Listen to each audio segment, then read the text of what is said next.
Well, last class, so this is the halacha of plowing, preparing the ground for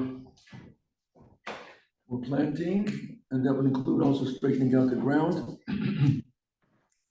And that would also loosening the ground, digging up. All of this is a part of plowing. So our last class, we asked the question, what happens if, are you allowed to walk on a soft earth where you're going to be leaving shoe prints?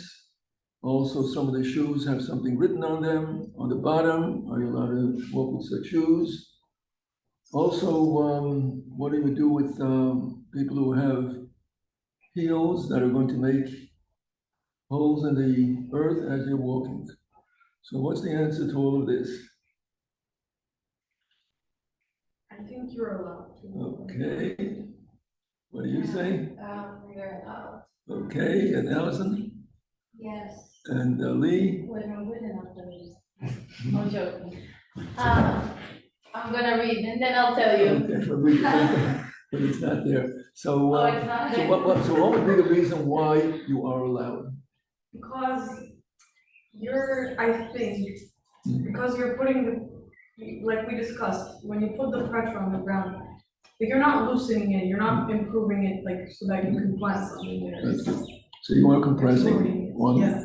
What about the shoes that have some writing on them? When you're walking, you'll be left with. But that's a different law. I know, but I'm asking you. We're walking out we're walking now in the field. Is there an issue? The answer is not an issue. Why would it not be an issue?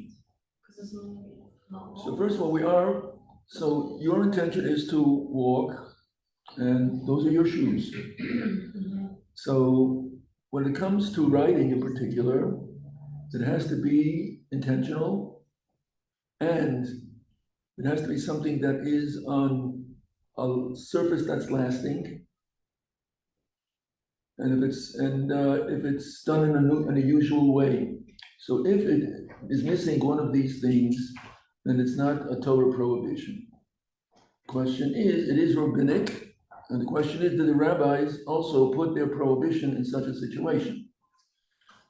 It is rabbinic that you're not allowed to write at all, whether it is on a lasting surface or not. Rabbanim said you're not allowed to, and even if it's done in an unusual way. So when it comes to walking, did the Rabbanim also implant their prohibition? And the answer is no. Since that's not your intention, it's not lasting. Your intention is to walk. We're not going to keep you back from walking. So in that case, you are allowed to do so. So in all of these cases, so it's not your intention. And with high heels, there are those who are concerned about that if it's going to, for every step that you're going to be making the holes, is that something that prepares the ground for planting or not? Is that destroying the field or is it improving the field? That's when it becomes one of those questions. So they suggest that not to wear the high heels when you're walking on soft earth. But halakhically, if one did do so, one did not transgress because you're actually destroying the land. It's not going to be enable you to plant. So that would be one thing that we left with. Now, what about sitting on a chair outdoors that the chair is going to sink in as you sit on it? So you are making holes. Right. But you're still putting the pressure. So again, you're pressing it down, number one. And so you are permitted to sit down on this chair. Question would be, are you allowed to lift it up? When you lift it up, what are you going to be left with? 4 holes. Holes, yeah. So now the concern would be, since there are now 4 holes, are you going to be concerned and fill in the holes? Filling in the holes is an issue because you're now leveling the ground. That would be a prohibition. So therefore, one should not, if you are sitting down, you're going to leave it as is until after Shabbos. And only after Shabbos are you going to lift it up. because we don't want to have the holes when you lift it up, but sitting down would be fine. Now, wiping dirt off shoes, mud, or anything else that is not something that you want at the bottom of your shoes. So if you are on an earthen floor, so sometimes people would look for an indentation in the floor to be able to sort of catch your shoe on that area and sort of then wipe it off. What you're going to actually do is you're going to be filling in the hole with whatever is on the bottom of your shoe. As you're scraping it, you're also straightening it out. So that would be, so what would be our better choice? If you do want to clean your shoes, the bottom of your shoes, what would be our better choice? You could do that. Okay, that can be done. If there is another area that's not earth, so what would be some other areas that are not earth? I don't know. The curb, the sidewalk, or the curb? The curb is where you step off from the sidewalk to the street. There is like a place there that it is easier to clean your shoes there because you have sort of a surface that you're able to catch whatever it is. But even better than that would be something that's wooden. So choice number one would be something of wood. Choice number two would be something of cement. And if you don't have any choices, and there is something that you certainly don't want to bring into the house or anywhere else, so under those circumstances, we are permitted to clean your shoes. So, so number one would be something wood, number two would be something of cement, number three would be, if you have no other choice, the ground, but be careful not to fill in any, straightening out the ground, not to fill anything in, that would be your goal. Now, page 89, we have playing on the ground with something that rolls, nuts, marbles, balls. So with some of these games, in order to play it, so let's take it, does everyone know what golf is? Yes. Golf, okay. In order to be able to hit the golf ball and it's right next to the hole, what would one do in the weekdays?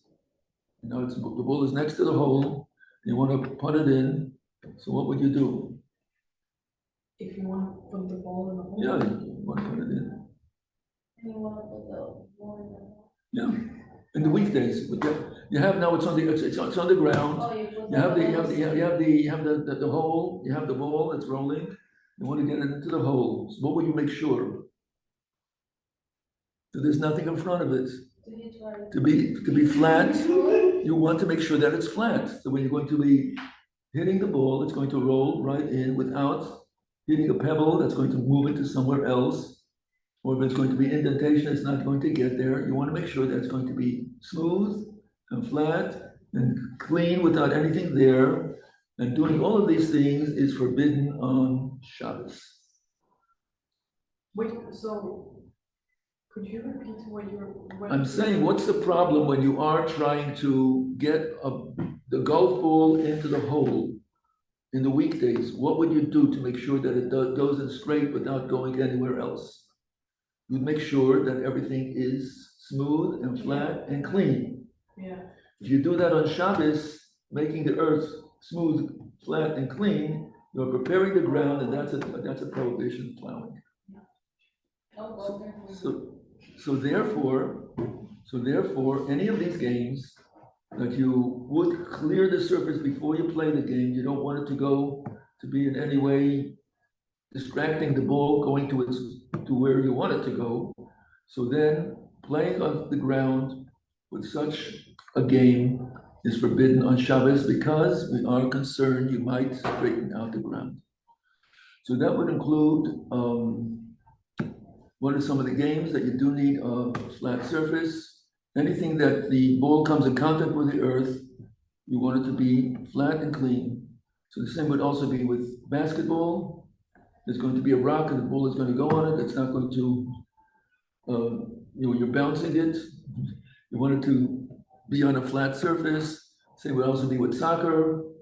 You clean the soccer field, make sure it doesn't have rocks and holes and all of these things. So all of these games cannot be played on Shabbos, even if there's an Eruv, even if it's enclosed.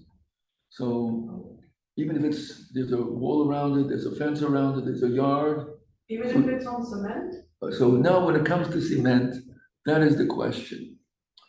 So generally, we would be lenient about it. But since ball playing is not a necessity, then we're not lenient about it. So therefore, the rule with playing ball is that it could be done on a table, or it could be something that has a covering to the floor, which would be a carpet.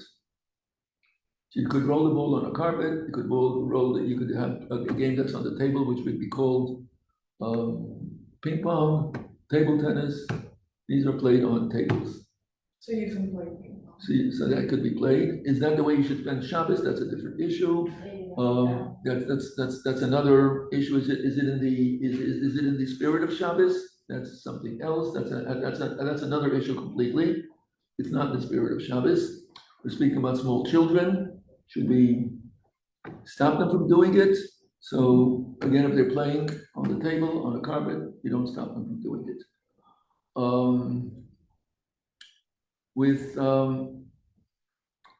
There are games that you could play on the ground where there is no rolling. Does anyone know what the game of jacks is? Anyone jacks? Like a Jacks, card jacks? game? No, jacks they're the little spikes, the little things that have little things sticking out of them. You throw them up and you catch them. No idea. No idea what it is. So that could be played on Shabbos. You have also another game that you have these little squares, little squares, like little cubes, and also that could be the same. You throw them up and you catch them. So since this does not have anything to do with rolling, so these are games that are permissible to play on the ground. Right. So As long as there's no rolling. as long as there's no rolling, so then it's fine. Okay. I see these games are out. No longer. But are they in the spirit of Shabbos? Well, for children, we're speaking about small children. You know, Oh. play. If they want to play, if adults want to play this, that's what that's where they're at. That's where they're at. If that's how they enjoy the Shabbos, let them play. We always do. Okay. Now, so this would be. So that was on page 89. Now you think that pretty much covers our chapter. Any questions on this? No. Okay, so now we go to the next. The next chapter is page 91. So after there was plowing, and after there was the planting, then it grew, and after something is grown, the next thing to do would be to cut it from its place of growth. So we're speaking about in the Mishkan, you had the herbs and plants that were used for dye to color the wool. So these were the steps that were taken, or as the Mishnah says, the steps that were taken for baking bread. So you prepare the ground, you sow, you put in the seeds, then when it grows, so cutting them on Shabbos is one of the 39 categories that are forbidden. So that would include using a special tool, or pulling it out by hand, or picking fruit from a tree, taking it from its place of growth, a Torah prohibition. And even if you do it by shaking the tree to make the fruit fall off, or shaking a branch to make the fruit fall off, that is also included in this prohibition.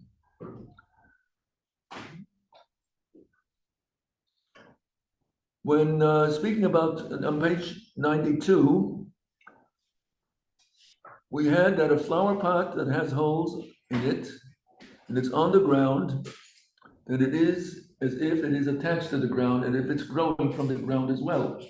So it's growing from the earth that's in the flower pot, and since there is a hole in the bottom of the flower pot, and it's on the earth, so it's considered growing on the earth as well.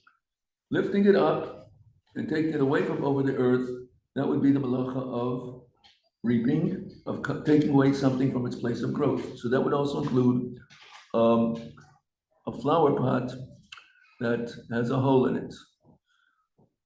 This would also include,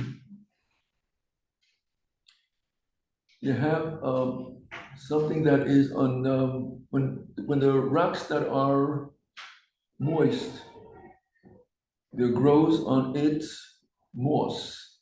Everyone familiar with mosses? It's like a grass covering on rocks. So even though it's not growing in the ground, but it is growing on the rocks. So scraping it off would be the same as pulling something from the earth, which is a Torah prohibition. The same would also be with mushrooms that are, they actually grow from the earth, from the air, they're bacteria, but since they attach themselves to different things, whether it's to trees or to earth, so taking away a mushroom from its place of growth, everyone knows what mushrooms are? Mushrooms, okay, so taking that from its place of growth is also included in this malacha. Sorry, I wanted to ask, with the flower pot, It's muktzah to begin with, you're not allowed to handle it, okay, no. so you're not allowed to move it to begin with. Even if it doesn't have a hole, a flower pot is muktzah. Cannot be. But a vase with flowers isn't, right? What? A vase, like with. A vase is, so that is not, doesn't have earth in it, it's only keeping it alive, it's not making it grow unless you are putting in the plants in order to get roots. Mhm. So let's say you have, anyone grows of the avocado pits, so you put them in the water, and then you put toothpicks all around, so it stays half of it is out of the water, half of it is in the water. And then as it stays there, roots are going to come out, and then it's going to actually grow leaves, and you're going to be having a plant. So even though it's in the water, but you're putting it in the water in order for it to have roots and then grow. But if you're putting in flowers, flowers are not going to get roots. The flowers are just, the water is just keeping the flowers fresh, and it's not promoting the actual growth. Now, the Rabbanan were concerned that if you are going to be handling things that grow, you might come to pick it.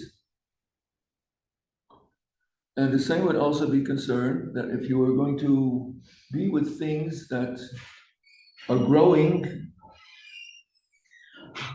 doing an action with them might also bring you to remove something from its place of growth.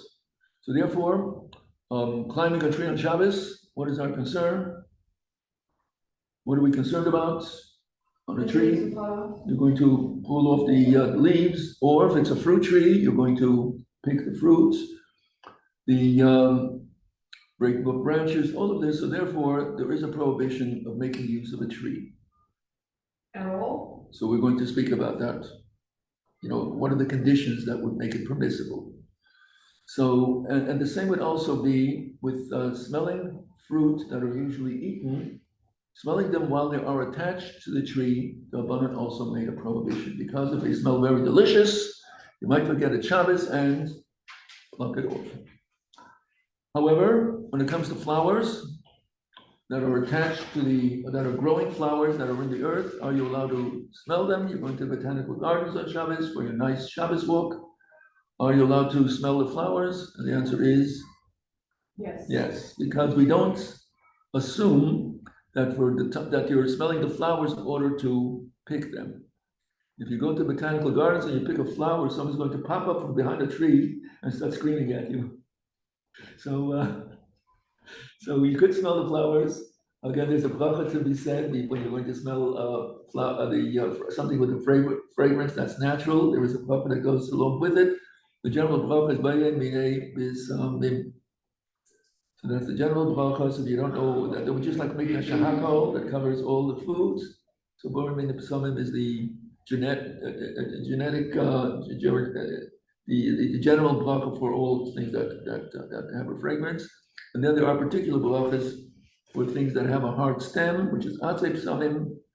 And if it's something that is like grass-like, it's called izvei psamim, so that would be individual brachas for a plant-like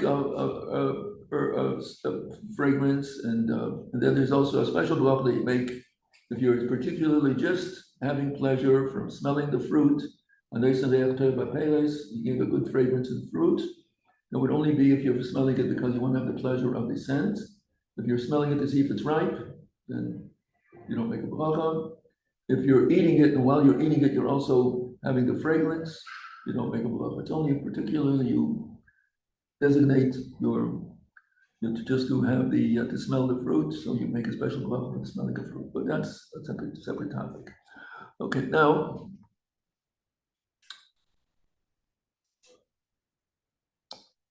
the fruit that fell off the tree on Shabbos is muktzah. Since it wasn't possible to be eaten before, it was attached to the tree, so it's muktzah. You're not allowed to handle any fruit that fell off the tree on Shabbos.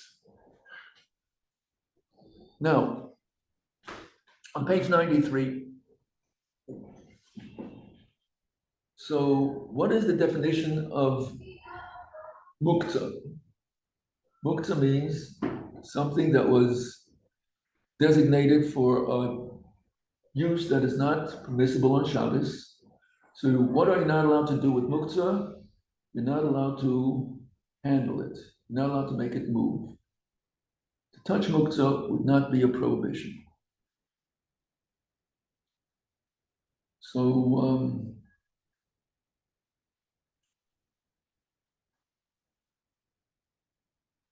let's take the tray in which your Shabbos candles are put. Are you allowed to touch it?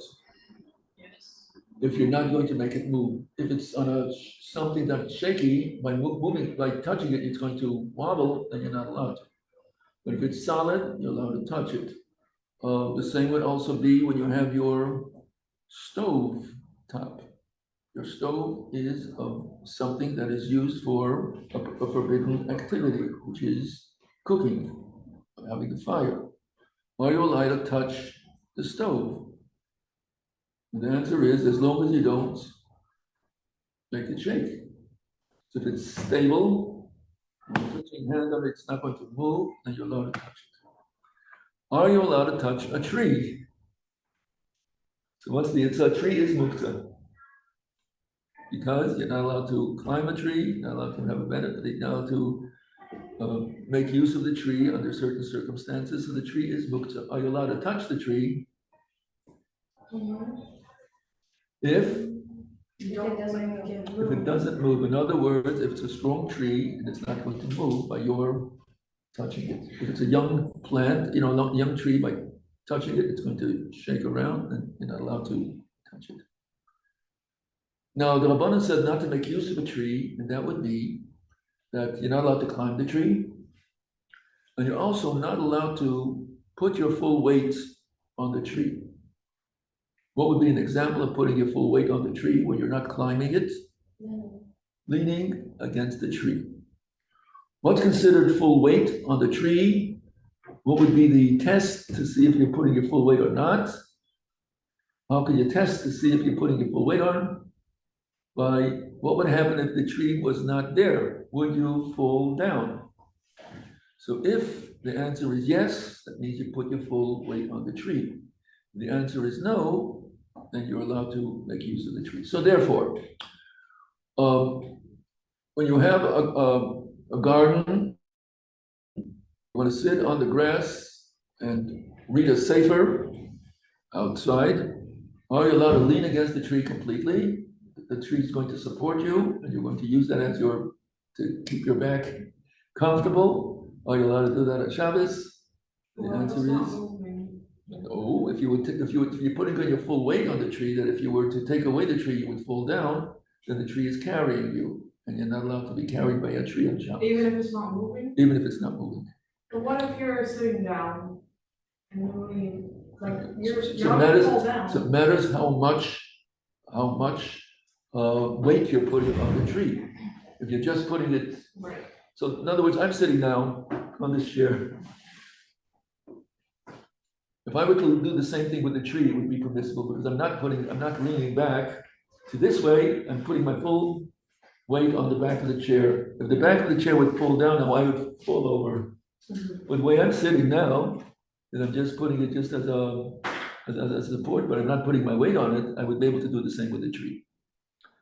And the same would also be, for instance, you're walking and you have a pebble in your shoe and you want to shake it out and you're not very good at standing on one foot, balancing. So you want to, there's a tree next to you and you sort of want to balance yourself and be able to take the shoe off and shake it out and then put it back on. So are you allowed to put your hand on the tree to keep your balance? So again, depends what you're doing. If you're doing it lightly, you're not putting your whole weight on it, you're not leaning against it, then you are allowed to because the tree is not going to be moving. You're not supporting yourself on the tree, you're just using it for balance. You're allowed to touch the tree. In this case, so then that would be permissible. But putting your full weight on it, and leaning against it this way, then that is making use of the tree that is forbidden on Shabbos.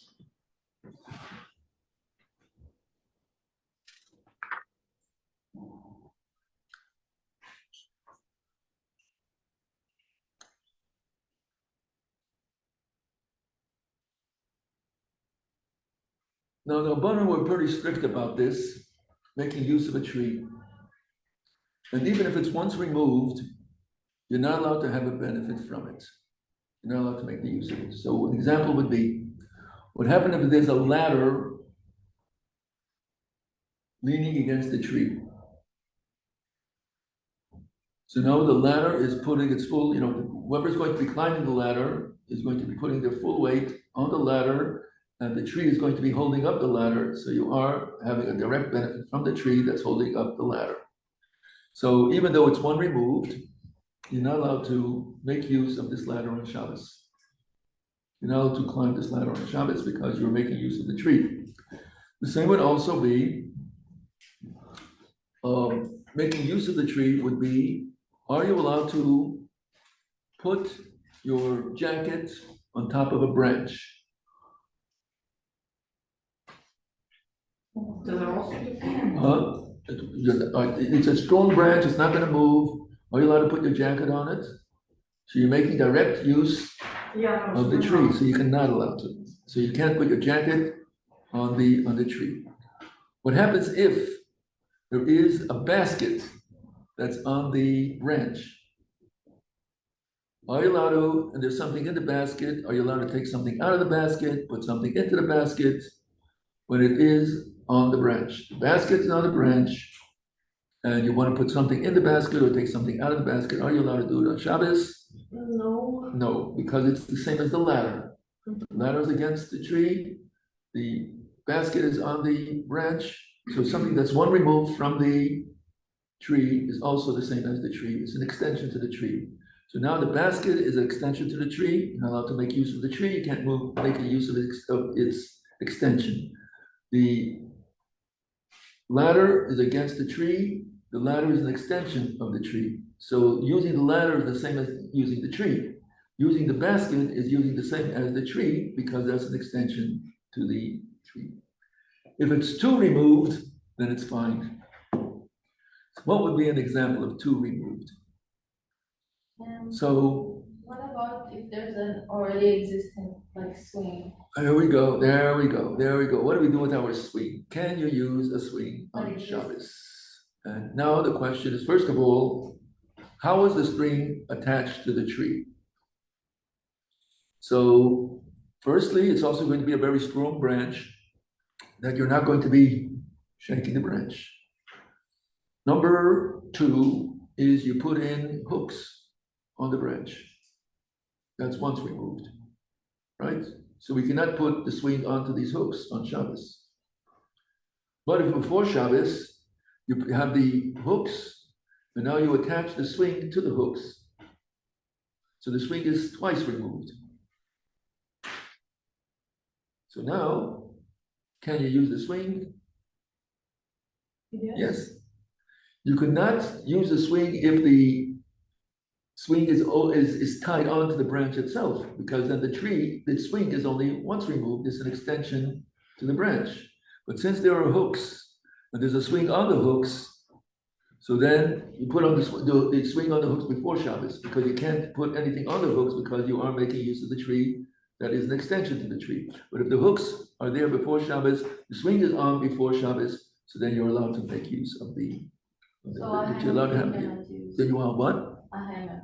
A hammock is the No, same. you could. So now But the it's hammock just is the same story. time. No, Yeah, so but it's, if you put it so again, the same thing is going to be the hammocks. If you tie the hammock directly to the tree, then the hammock is an extension of the tree. If, however, you have hooks on the tree and the hammock is attached to the hooks, then you are permitted to use the hammock. Mhm. Okay? Okay. There are those who have very, very difficulty with going these. I hope it was clear. Okay, Yeah. good. Now,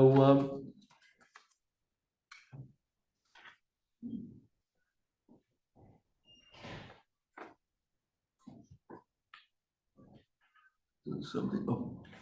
Into this category, among other reasons why, is not to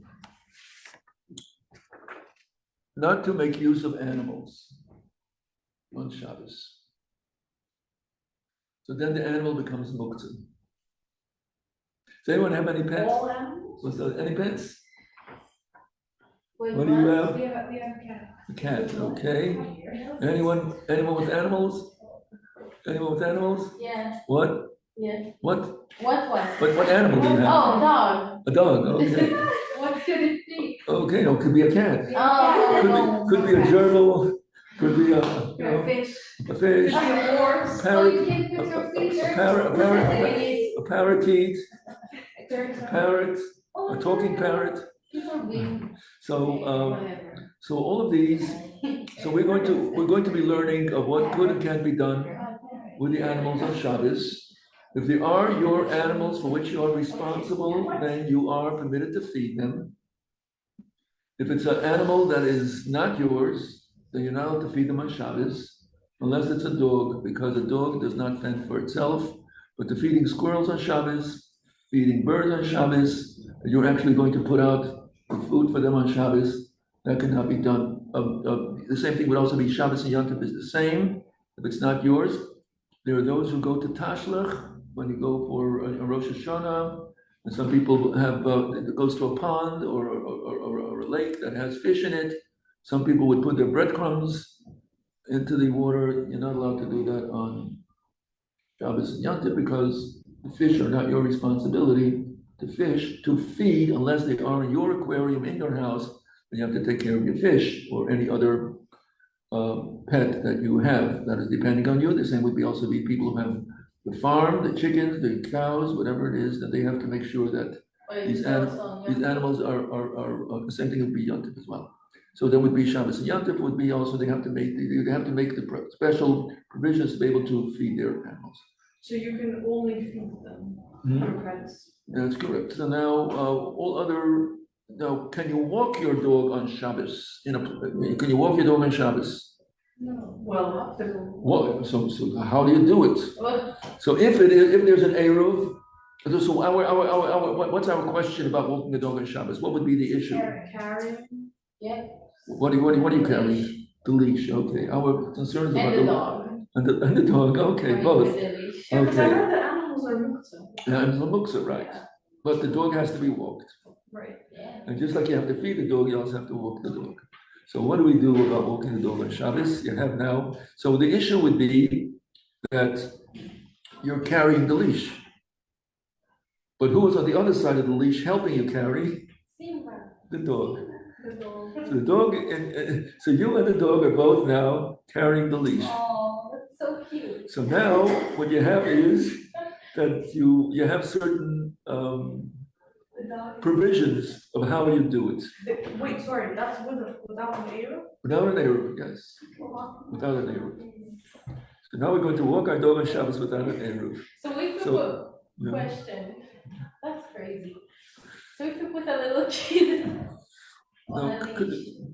could the dog go outside with? No, you know what I'm So let me saying. just ask them another question. Could the dog go outside with doggy clothes? Could it wear a sweater? Well, we wear sweaters. What do you say? I Could mean, the the law dog? allows Of course. What? Yeah, I would say this. Yes? If we are cold and we wear a sweater, why would Why the dog wearing a sweater? And then some of them, it's cold? some of them. Dogs don't need okay, sweaters. Does the dog really need a sweater? That's the question, you know? Are you cold? That's why you put the dog on a sweater? A hat, you know, whatever it is it because, you know, when it comes to parents, they feel cold, they don't let the kid out of the house until they put on a sweater and a scarf and gloves and boots and everything else because they are cold. But the kid is not cold. But anyway, so one would have to know what the dogs are allowed to go out with and not when there's no eruv. Now, as far as carrying as far as the leash is concerned, it could not be on the ground. Even though the dog it cannot be loose, it has to be tight. You have those that are tight, and also the leash could not be outside your hand. You have to be holding it at the end of the leash, not to have some people will have the leash hanging down over here. So that cannot be done on Shabbos. You have to be holding on the end, so it's at the end. You holding one end, and the dog having the other end. And it's also going to be tight while you're walking. It's not going to be dragged by the floor. If you stop, then it's you know, you're not restricted. But as long as you're walking, you can't be. It's considered if it's dragging on the ground. It's considered that it's being carried on the ground. So it has to be not being carried. It's being both like tight and. So you have your dog in Crown Heights, or it's In Israel. in Israel. Okay, so it's not an issue that we're dealing with here. Now, no. Okay. We'll do reunite. Okay, so that would be, we do have a question, what happens if the cat jumps on your laps? Are you allowed to pick it up, take it off, or the dog wants to be pet, the cat wants to be pet, what do you do with that? So that's an issue that we're going to be speaking about, how to take care of pets, that's its own But chapter. how can you, because you have to put the collar on the dog. So that would be, as you're doing it not as a, Oh, not that's an activity where you're petting your animal, but rather you're doing it as needed to put the collar on. Also, depending on what kind of dog it is, depends also what kind of collar it is. It cannot be more than what the dog actually needs. Some people have put on this they put them on this a whole contraption. Is it really needed? It matters what kind of dog it is. If it's an eye-seeing dog, it needs that contraption because in order to be able the person have to hold on. It has to be a halter. It has to be specially made that the person who is being led by the dog. So then that would be a part of what is needed. So that would be permissible. Are you allowed to go with a dog? Is a person who has an eye-seeing dog allowed to go into shul with an eye-seeing dog? to shul? Yeah, Into shul? into shul. Yeah, you have your eye-seeing dog. You can't go without him. Can you walk into shul with your eye-seeing dog? Oh, It speaks of a person who is blind, and he has a dog that is his. Yeah, I think Of guide. course. Yeah. He wants to go to shul. Can he go in with the dog into I shul? think so. Yeah. Okay, this is something that was controversial. You have different opinions about this, but the consensus is that that's what you need. That's your guide. So you go wherever. Oh, so I have a question. If the dog comes and like sits on your Oh, lap or yes. like cuddle with you, you just, what do you So do? you're actually sitting on you. He's sitting on you. You know. You Kid? get up. No petting. No. The question is, can you pet him on? Could you pet him in an unusual way? The back of your hand. You know, Yeah, I can pet him like. So these are all things that we deal with. Okay, so Thank you. Thank Okay. you. okay, so Simchat Tzvi was on, and your name is Shulamit. Okay, I don't have it, so I don't have the business.